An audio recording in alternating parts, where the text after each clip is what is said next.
Welcome to the Flight Academy's video about the cockpit setup for an instrument departure. My name is John Fiskus, and assisting me today is Chase Friesen in the cockpit of our full-motion Cirrus simulator based out of Las Vegas. In this video, we're going to show you the setup for the PFD, the MFD, and the Garmins to make your life easier on the instrument departure for normal procedures and in case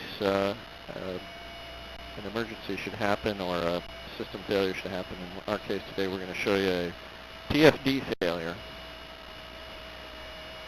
I would advise that you maximize this video to full screen so that you can see better resolution on all of the 4 views that we have up available here. We're going to be departing off of runway 13 right at Boeing Airport today.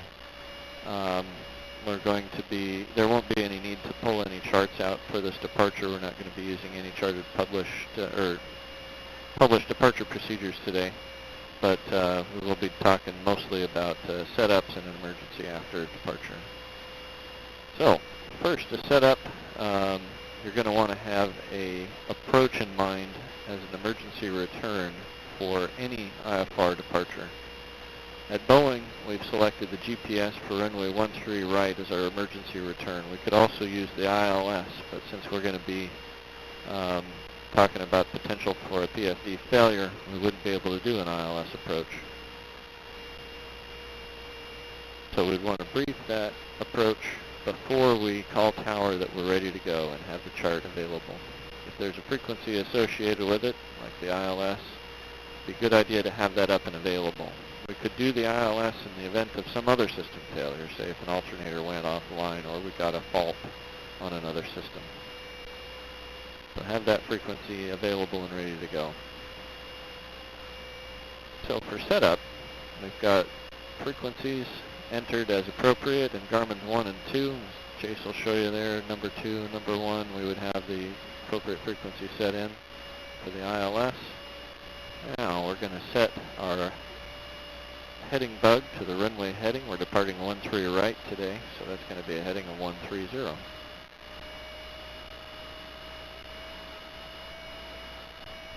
We're going to set our altitude bug to 2,000 feet. That's the initial altitude we're given. This departure is climb runway heading to 2,000 feet.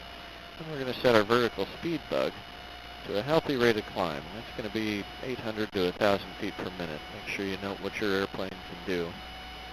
But also make sure you double check the departure procedure's climb gradient. You want to make sure you can comply with this. At high density altitudes, this may be a factor, especially if it's a pretty steep climb gradient around mountainous terrain. Now that we've got the PFD set up, we'll move over to the MFD. We're going to set the range on the MFD to about 20 miles.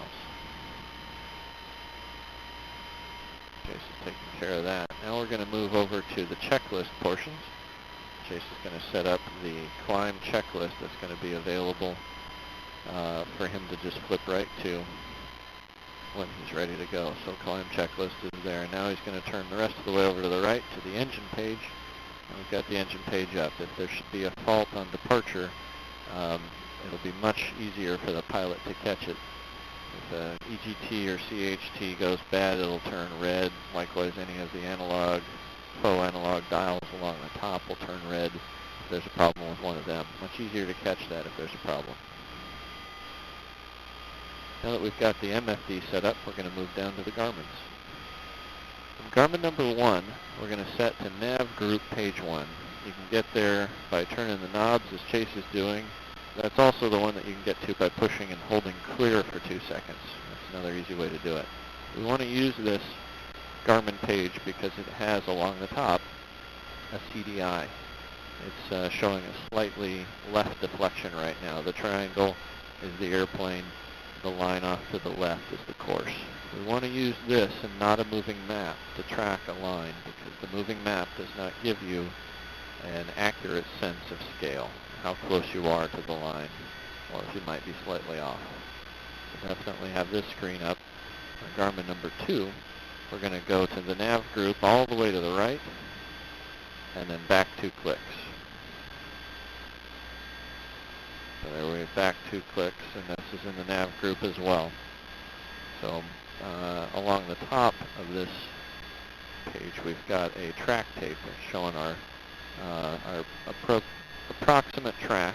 Now, granted, this isn't heading, but it's going to be pretty close, and it'll do in a pinch. Especially if you lose your PFD, you'll be able to use this page to get an idea for where your nose is pointed.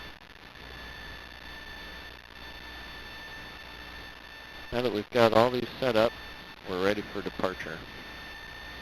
So, Chase is already taxied into position. We've got the airplane set and ready to go for departure. And he's going to depart, climb through 500 feet, and bring his flaps up with the flaps and caps maneuver. Cirrus 123, you're cleared departure, runway 13 right.